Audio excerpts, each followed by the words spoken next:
Ladies and gentlemen, boys and girls, I am MP Wiggleworth, and I welcome you to my three-ring circus. Prepare to feast your eyes on astounding feats of strength, side-splitting comedy, amazing animals, and death-defying stunts. Today's tale from the big top, give 'em a show!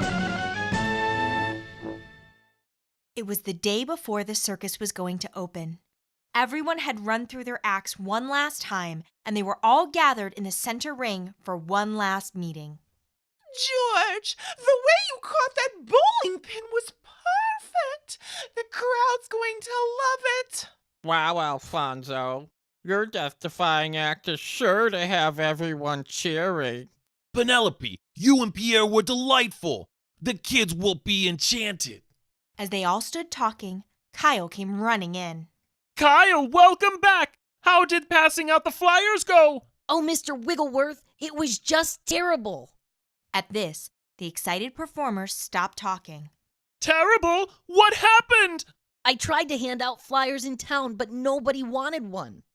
Are you sure you're not exaggerating, Kyle? Yes, I promise. I even tried to tell them about it, but nobody would listen. The performers began to panic. Oh no! What do we do? no. What's wrong with those people? The ringmaster got up on his podium and raised his hands to get everyone's attention. Everyone, calm down! But Mr. Wiggleworth, if no one took a flyer and no one would listen to Kyle, then no one is going to come. There's no reason to worry. We have some of the greatest acts on earth. Alfonso, you and your lion put audiences at the edge of their seats. Penelope, children of all ages adore you and Pierre.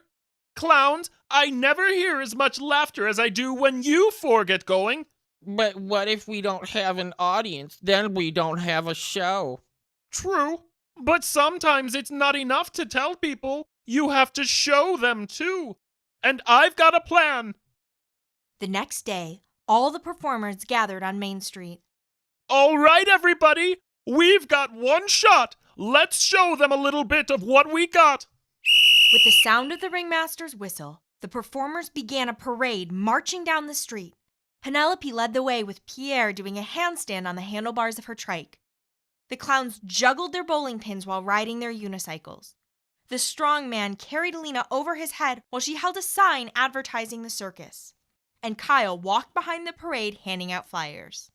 Everyone who saw them pass by wanted one. At the end of the street, the strong man placed Lena on the ground, and she looked at the ringmaster. Well, Mr. Wiggleworth, do you think it worked? We showed them what we've got. Now we'll just have to wait and see. That night, Mr. Wiggleworth stood on his podium ready to begin the show. The performers looked out from backstage to see the stands full of people. It was time to put on the show of a lifetime.